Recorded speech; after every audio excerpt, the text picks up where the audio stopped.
Ya Pak, Assalamualaikum warahmatullahi wabarakatuh. Waalaikumsalam Ya Bapak, apa warahmatullahi kabar? wabarakatuh. Alhamdulillah baik. Iya Bapak, mohon Ya, izin di sini saya akan melaksanakan wawancara dengan Bapak, ya, yaitu untuk salah satu tugas demonstrasi konseptual modul 3.1 Bapak ya, ya, tentang silakan. pengambilan keputusan yang selama ini Bapak laksanakan di sekolah kita, seperti itu Bapak. Tidak apa-apa Bapak?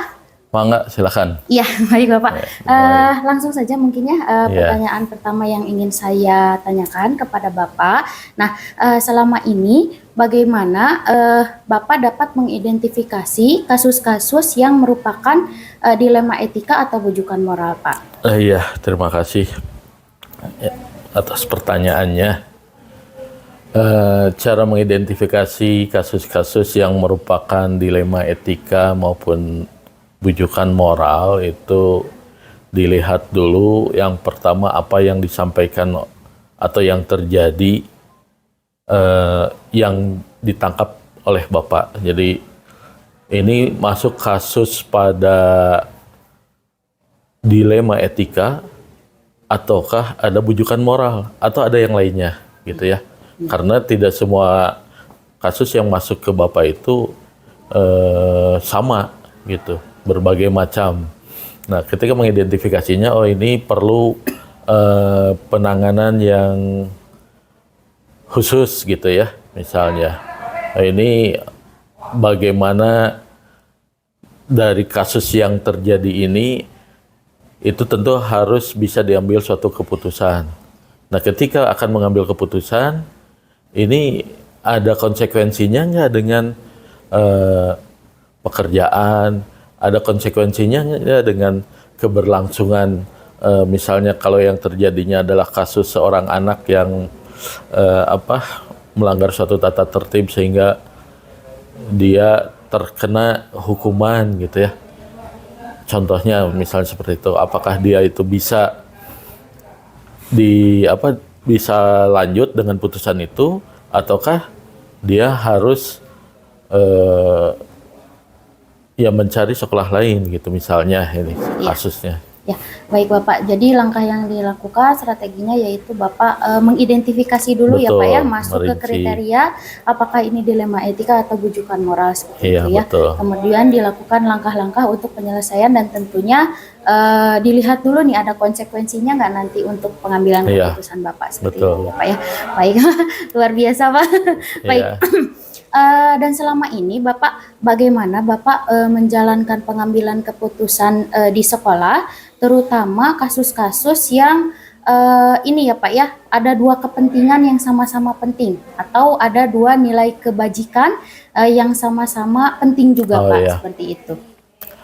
Untuk kasus-kasus yang misalnya ternyata memiliki dua kepentingan yang bernilai baik gitu ya, atau bernilai kebajikan, itu lihat dari skala prioritasnya. Jadi skala prioritas kasus ini, misalnya, oh ini yang harus segera diselesaikan dan harus segera diberikan putusan. Lain lagi kalau misalnya ada kasus yang bisa ditunda dulu gitu ya. Jadi itu dilihat dari prioritas dan skala kebutuhannya yang mana yang lebih penting itu didahulukan gitu. Jadi Pak ya, terhadap dua kepentingan ini skala prioritas dulu yang diutamakan oleh Bapak begitu ya. Baik-baik, luar biasa Pak. Ya. Kemudian Pak, nah dalam pengambilan keputusan ini juga langkah-langkah yang biasa Bapak laksanakan itu seperti apa Pak? Ya, langkah-langkahnya ketika ada kasus yang dilematis seperti itu, tentu Bapak juga akan pertama mencari tahu dulu asal muasal kasus itu terjadi, kronologisnya seperti apa. Ya, Kemudian ketika akan diberikan putusan, itu tidak mutlak harus dari Bapak sendiri. ya, Kita juga setelah mendengarkan kronologi seperti itu, kita minta pendapat kepada orang-orang yang ada di sekitar Bapak, misalnya tim manajemen atau jurusan gitu ya. Karena yang lebih dekat dengan kasus itu terjadi misalnya adalah jurusan atau manajemen. ya, Nah gitu. Jadi saya akan coba ajak diskusi dulu dengan mereka semua, baru setelah ada masukan-masukan diolah, diputuskan gitu. Berarti musyawarah untuk mufakat ya Pak ya? Ya betul, Jadi, ada musyawarah dulu lah iya, gitu. setiap pengambilan keputusan tentunya dirempukan bersama-sama tim manajemen dan karena kita SMK ya Pak ya, dari masing-masing jurusan ya Pak ya, Iya. seperti itu. Baik. Bapak nih, dari langkah yang Bapak laksanakan tadi, manakah yang Bapak anggap paling efektif dalam menyelesaikan beberapa permasalahan dalam pengambilan keputusan yang Bapak ambil gitu? Yang paling efektif Pak?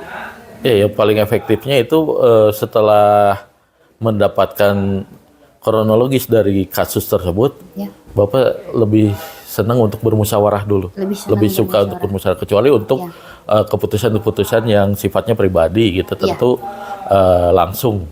Ya. Karena apa? Karena Bapak di sini ingin mengembangkan suasana yang iklim yang lebih demokratis gitu ya, bagi semuanya. Gitu. Baik Bapak, luar biasa, berarti Bapak lebih mengutamakan musyawarah pengambilan keputusannya, walaupun Bapak sudah punya gitu ya, tetap diambil bersama-sama dengan tim manajemen gitu ya Pak ya, seperti itu. Wah, luar biasa. Ya Pak, tadi kan hal yang paling efektif ya Pak ya, sekarang apakah tantangannya Pak, tantangan dalam pengambilan keputusan yang Bapak ambil selama ini gitu. Tantangannya ya. Iya. Ya, walaupun memang itu berdasarkan hasil musyawarah, tantangan tentu pasti ada. Iya. Jadi setiap orang itu atau orang yang berkasus itu mungkin ada yang menerima, ada yang tidak gitu ya, terhadap keputusannya kita. Pengambil kebijakan tentu harus siap dengan resiko tersebut. Ya. Karena dengan diambilnya keputusan seperti itu pasti ada orang yang ya mungkin tidak suka gitu. Namun ketika orang itu bisa menyampaikan ketidakpuasannya kepada kita, kita juga harus siap memberikan suatu konfirmasinya, gitu ya. Memberi konfirmasi, memberikan penjelasan yang baik sehingga agar bisa dimengerti oleh mereka gitu ya. Baik Bapak ya, jadi lebih diutamakan untuk mengkonfirmasi juga ya Pak ya, apabila hasil keputusan yang Bapak ambil itu memang salah satu pihak tidak menyetujui gitu ya Pak ya. Nah, Bapak dalam penyelesaian kasus dilema etika ini, apakah Bapak punya jadwal khusus ketika ada kasus, Bapak apakah langsung dilakukan penyelesaian gitu? Apa ada jadwal khusus Pak? Atau jadwal tertentu yang Bapak programkan seperti itu? Kalau jadwal khusus tidak ada. Ya. Tapi kadang-kadang bisa diselesaikan atau ingin diselesaikan pada saat itu juga, atau bisa ditunda. Gitu ya. Mencari waktu yang tepat untuk bisa dimusyawarahkan gitu ya. Tapi ketika ada yang memang harus segera, ya berarti pada saat itu juga diselesaikannya gitu. Jadi Bapak tergantung prioritas ya. Kalau mendesak sekali diselesaikan hari itu juga gitu ya. Kalau memang untuk jadwal memang belum ada gitu ya Pak, seperti itu. Baik. Ya.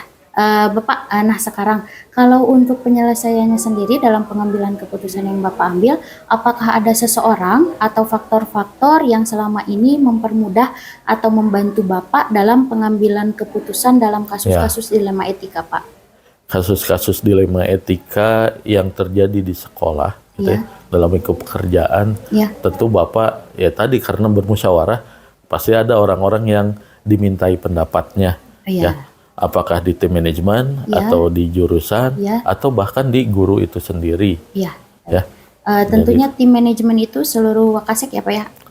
Ya, seluruh Wakasek atau Ya, sesuai dengan ininya apa bidangnya ya, gitu. Sesuai dengan bidang masing-masing Masing-masing ya, Pak, ya. begitu. Baik, baik Bapak.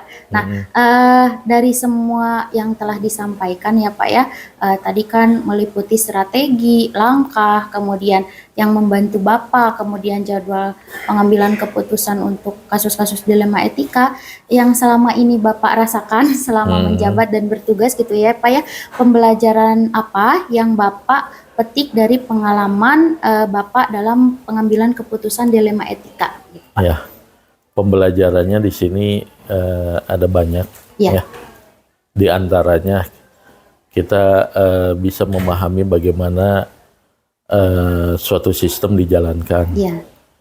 Kita juga memahami bagaimana cara berorganisasi yang baik, gitu ya.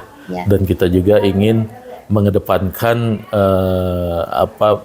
kepemimpinan yang lebih demokratis, tidak otoriter, gitu ya.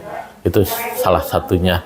Dan ini suatu pengalaman yang berharga bagi Bapak karena selama ini kan sebelum menjadi kepala sekolah, ya tidak dihadapkan kepada hal-hal yang seperti itu. Iya Pak, betul. Ya, jadi cukup memberikan pengalaman yang cukup menarik buat Bapak gitu ya selama ini, betul. Baik Bapak, kalau begitu dari saya cukup sekian Bapak pertanyaannya. Semoga memberikan manfaat untuk Bapak, untuk saya, dan untuk kita semua ya Pak ya. Semoga kedepannya juga di sekolah kita di SMK Negeri 1 Majalaya dalam penyelesaian kasus-kasus dilema etika bisa diambil keputusan yang terbaik ya tentunya atas instruksi dan keputusan dari Bapak gitu. Semoga kebijakan-kebijakan Bapak makin memajukan SMK Negeri 1 Majalaya. Iya, terima kasih. Mudah-mudahan. Bapak, saya mohon undur diri. Terima kasih banyak. Assalamualaikum warahmatullahi wabarakatuh. Waalaikumsalam.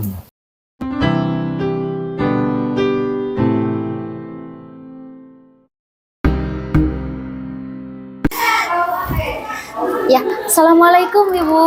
Waalaikumsalam. Ya, selamat siang Bu. Ya, siang. Ya, mohon maaf mengganggu waktunya Ibu. Perkenalkan, saya dengan Winda Rosmaniar dari SMK Negeri 1 Majalaya. Saya merupakan calon guru penggerak angkatan 11 dari Kabupaten Bandung Bu, begitu. Mohon izin mungkin Ibu untuk memperkenalkan diri. Ya, assalamualaikum warahmatullahi wabarakatuh.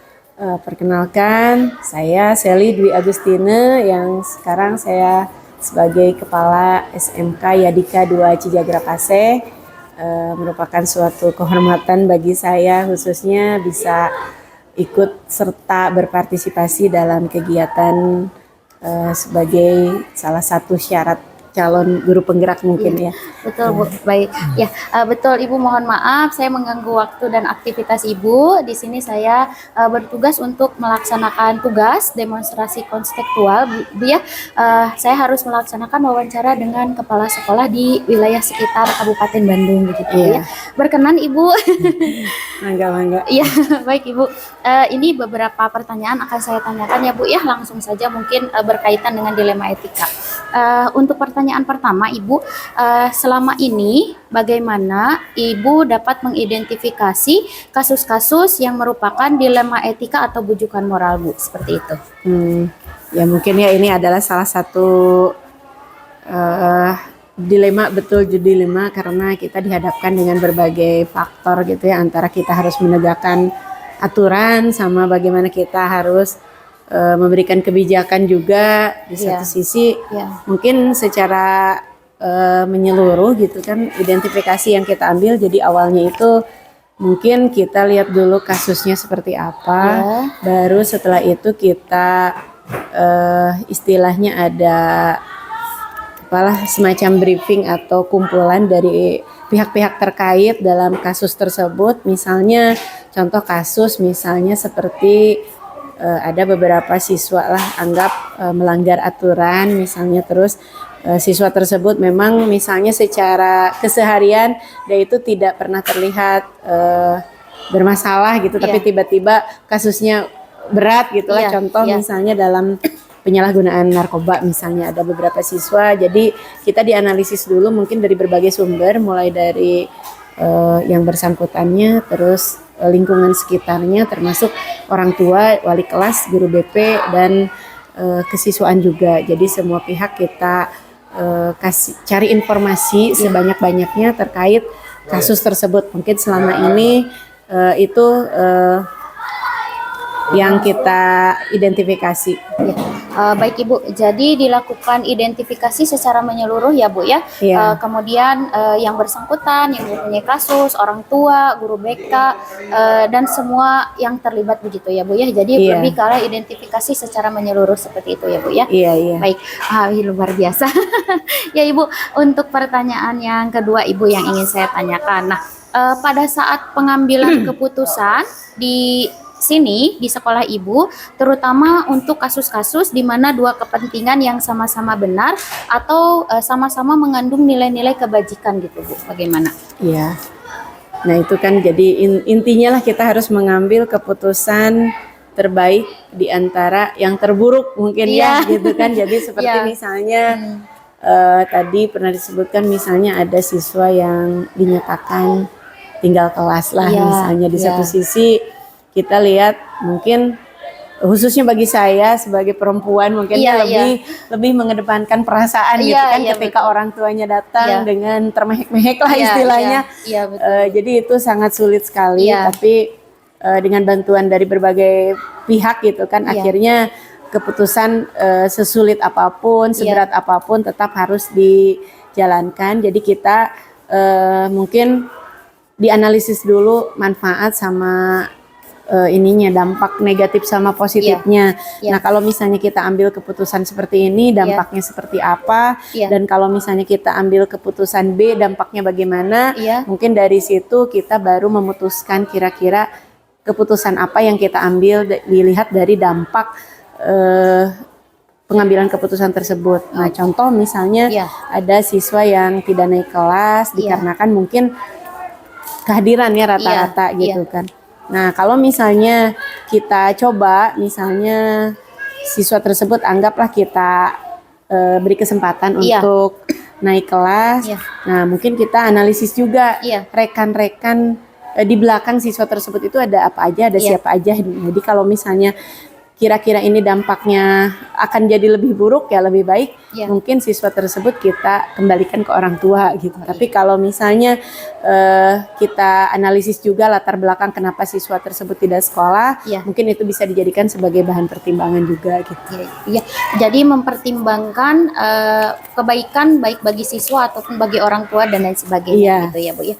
Baik, wah luar biasa ya Bu ya. Jadi di sini Ibu ada paradigma di mana bingung ya Bu ya antara keadilan atau belas kasihan gitu ya ke anak pasti seperti itu ya. Menemui hal yang seperti itu ya Bu ya.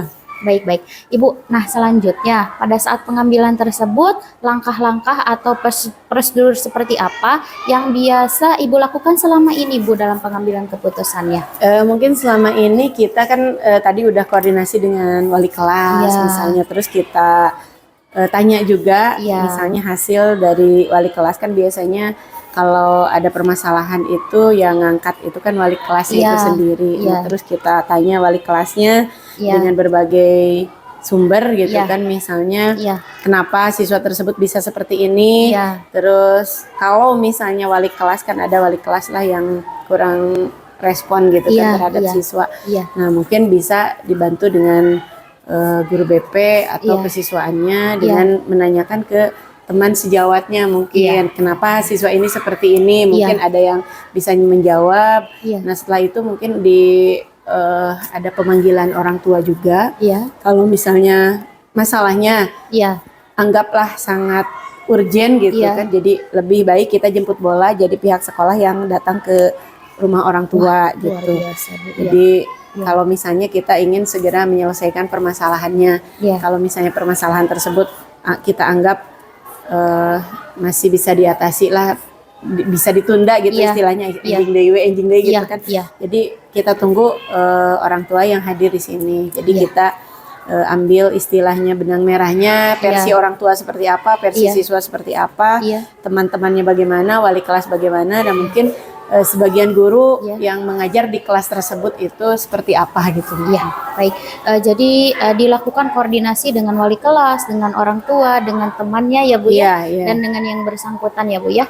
Nah, itu kan langkahnya yang dilakukan ya Bu ya, yang selama Iya. ini dilakukan di SMK Yadika ini gitu ya. Nah, Ibu, hal-hal apa saja yang Ibu anggap paling efektif dalam pengambilan keputusan kasus-kasus dilema etika Ibu dari langkah tadi?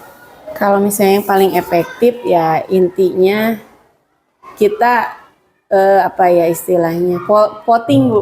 Voting. Iya, jadi dewan guru. Iya. Jadi kan kita tidak mau lah sampai disalahkan ada gara-gara siswa ini gitu. Iya. Akhirnya yang lain jadi ikut-ikutan gitu Iya. kan. Nah, jadi Seperti jangan sampai seperti itu. Jadi Iya. supaya punya tanggung jawab bersama, Iya. kita juga punya seragam tindakan Iya. kepada siswa yang melanggar aturan dan Iya. lain sebagainya. Iya. Jadi di sini kita lakukan juga semacam polling lah. Iya. Menurut guru ini seperti apa? Menurut guru ini seperti apa? Nah, Iya. suara terbanyak lah. Kalau misalnya masalahnya dianggapnya iya tos masalah besar, Iya. tapi harus yang lain misalnya saya udah jelas lah lihat kalau misalnya lihat orang tua udah jelas meleleh lah jadi Iya. istrinya. Nah, salah karunya orang tuana gitu Iya, kan, tapi di sisi lain saya tidak mau disalahkan juga Iya. oleh pihak guru ataupun yang lainnya, jadi lebih baik di polling aja. Di polling. Di polling iya. Berarti Jadi, musyawarah ya Bu ya, musyawarah. untuk Jadi mufakat. sesuai kesepakatan guru, misalnya siswa ini mau dilanjut atau tidak, mau diapakan seperti apa. Iya. Nah itu dimusyawarahkan lagi. Termasuk juga mungkin ada komite dan yayasan. Oh Gitu. seperti itu ya. Jadi menyeluruh ya Bu ya Iya, pengambilan kalau misalnya keputusannya. masalahnya dianggap besar gitu, Iya. pasti melibatkan yayasan. Tapi Iya. kalau misalnya masalahnya kecil, nah Iya. mungkin sampai wali kelas, guru BP itu aja. Ya, gitu ya Bu ya. Baik, siap. Luar biasa Bu, penanganannya sudah sangat menyeluruh ya Bu ya. Hal apa saja yang selama ini merupakan tantangan dalam pengambilan keputusan pada kasus-kasus dilema etika Bu? Tantangannya itu jadi banyak faktor ya. Iya. Intinya ketika intinya keinginan saya pribadi dengan misalnya guru lain atau pihak lain seperti kesiswaan inginnya seperti ini, Iya. guru BP inginnya seperti ini, Iya. dan itu bertentangan dengan nurani saya misalnya kan. Nah itu jadi tantangan buat saya. Iya. Dan saya misalnya bisa menerima masukan dari yang lain juga. Terus tantangannya mau tidak mau saya misalnya ketika semua pihak misalnya sudah mengambil langkah seperti itu dan itu ternyata tidak sesuai dengan nurani saya, itu sangat berat lah istilahnya. Soalnya misalnya mereka punya pertimbangan tersendiri, saya juga punya alasan tersendiri, tapi intinya kita kan tidak bisa egois gitu kan, terus kita juga tidak bisa mengedepankan pendapat kita, tapi tetap harus ngikutin yang lain. Nah intinya ada beberapa mungkin di antara pihak yang setuju dengan masukan saya atau setuju dengan ide-ide saya, cuman karena mereka mungkin tidak di-up, mereka tidak berani bicara, akhirnya yang berani itu misalnya orang-orang seperti ini. Kadang-kadang mereka ngambil keputusan itu tanpa istilahnya ngobrol sebelumnya lah istilahnya. Begitu ya, kumaha Bu, ya. misalnya upami kieu, kan saya bisa lah istilahnya ngobrol lagi kumaha kalau misalnya kita ambil sikap ini, gimana kalau seperti ini, nah gitu, jadi ada win-win solution. Tapi kalau ini kan istilahnya seperti misalnya salah satu wali kelas yang menyerah lah istilahnya, udahlah keluarkan udahlah, udah vonis aja seperti ini, siswanya kembalikan ke orang tua gitu. Padahal menurut saya misalnya si upaya dari wali kelas itu sendiri itu belum optimal gitu. Misalnya seperti pembimbingan beliau, terus misalnya mereka itu home visit dan lain sebagainya, saya anggap belum maksimal. Tapi tiba-tiba mereka ngambil keputusan seperti itu, nah itu yang sangat disayangkan gitu bagi Ya, Bu, saya. ya. Itu menjadi tantangan besar dan PR besar buat Ibu juga Iya, ya sampai iya. saat ini. Baik Ibu. Baik, seperti itu ya Bu ya. Baik. Nah, Ibu pada saat pengambilan keputusan tersebut dalam penyelesaian kasus dilema etika, apakah di sini atau Ibu sendiri punya jadwal tertentu atau langsung menyelesaikannya di tempat atau memiliki sebuah jadwal untuk menyelesaikannya? Nah, bentuk dan prosedurnya seperti apa, Bu? Begitu. Ya, dilihat dari permasalahannya juga mungkin. Kalau misalnya ada yang sedang, ringan, sama yang berat. Nah, kalau yang berat otomatis itu harus segera diselesaikan. Dan yang ringan juga kita tidak bisa anggap sepele gitu, karena pernah punya kasus kita anggap cuman intinya ada bentrokan lah antara siswa dengan siswa. Jadi kita anggap cuman sekedar nggak salaman beres gitu. Nah, kita tanpa ada hitam di atas putih, tanpa ada penyelesaian yang lebih detail gitu, akhirnya tanpa kita ketahui si pihak korban istilahnya melapor ke pihak yang berwajib. Nah, sampai kan ya intinya jadi kita ke bawah-bawah juga gitu kan. Nah, terus walaupun tidak seperti itu, di luaran mungkin bisa juga berlanjut gitu masalahnya. Nah, kalau misalnya terkait masalah dilema etika semacam ini, tentu kita kalau misalnya kasusnya berat kita langsung tangani saat itu juga. Jadi insidentil ketika ada masalah kita tangani langsung. Kalau perlu kita sampai malam di sini gitu. Soalnya kan SMK masuk siang, terus sore orang tuanya dipanggil, atau kalaupun nggak dipanggil ada perwakilan dari guru yang ke rumah orang tuanya. Jadi supaya orang tuanya dihadirkan di sekolah. Jadi kita selesaikan secepatnya ya, Bu ya. Jadi tergantung kondisi kasusnya seperti apa ya, kasus dilema etikanya ya, Bu ya. Baik, Ibu, terima kasih. Nah, pertanyaan selanjutnya, Ibu. Ini apakah pada saat pengambilan keputusan dilema etika ada seseorang atau faktor-faktor yang selama ini mempermudah Ibu mengambil keputusan, Bu? Ya pastilah, pasti kita tidak bisa ambil keputusan sendiri.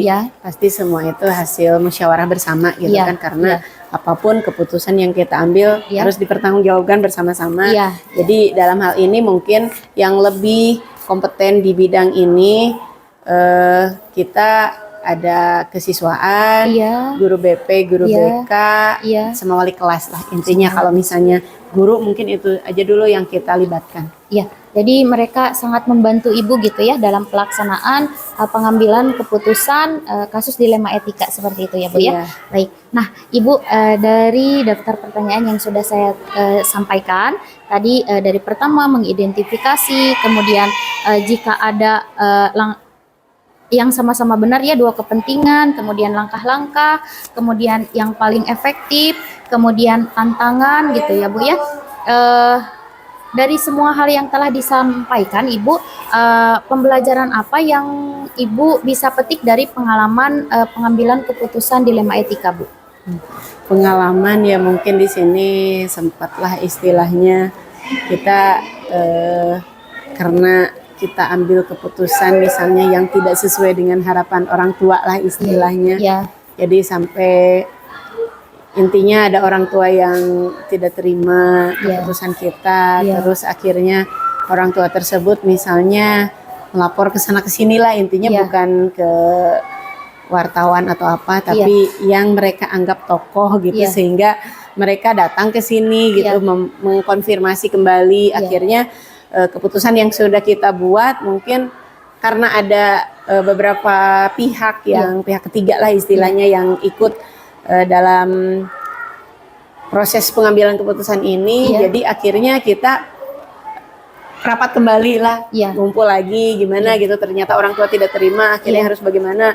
Nah terus kita jadi istilahnya kita ambil alternatif lain, yang tadinya kita mau ambil keputusan A jadi B gitu. Nah ternyata setelah B itu terulang kembali gitu. Nah itu pengalaman yang paling tapi gimana lagi gitu kan, kita udah istilahnya kalau apalagi sudah menyangkut ke yayasan atau apa, otomatis kita ngikutin aja dulu gitu apa keputusan yang istilahnya walaupun pada dasarnya dikembalikan kepada kita, tapi kalau misalnya di sana mereka udah memberikan masukan, ya intinya mungkin masukan mereka kita tanggapi dulu gitu, terus kita ikutin keinginannya, dan ternyata kita ambil sikap supaya mempertegas gitu, kalaupun misalnya suatu saat terjadi hal serupa ataupun hal lain yang intinya melanggar peraturan, kita akan kembali ke keputusan awal gitu. Akhirnya seperti itu. Jadi ya sangat sulit lah kalau misalnya sudah ikut campur pemangku masyarakat, misalnya tokoh masyarakat setempat dan lain sebagainya gitu. Jadi ada dilema tersendiri ya Bu ya, di mana pengambilan keputusan yang diambil pun bisa sampai dirapatkan kembali ya, seperti itu ya. Gitu. Ya wah, luar biasa Ibu pengalamannya ini, sangat berharga ya untuk saya juga sambil belajar gitu, seperti itu. Nah Ibu, mungkin ini yang bisa saya tanyakan kepada Ibu, namun kedepannya mungkin kita bisa berbincang kembali ya Bu ya mengenai perkembangan di sekolah SMK Yadika ini. Mudah-mudahan penyelesaian kasus-kasus dan keputusan yang Ibu ambil ini ada manfaatnya dan berguna bagi siswa-siswi, dan tentunya keputusan yang diambil ini kan berpihak kepada murid ya Bu ya nantinya gitu. Semoga semakin maju, semakin jaya SMK Yadika begitu Bu ya. Dari saya cukup sekian Ibu, terima kasih banyak atas waktunya. Iya, sama-sama. Ya, assalamualaikum Bu.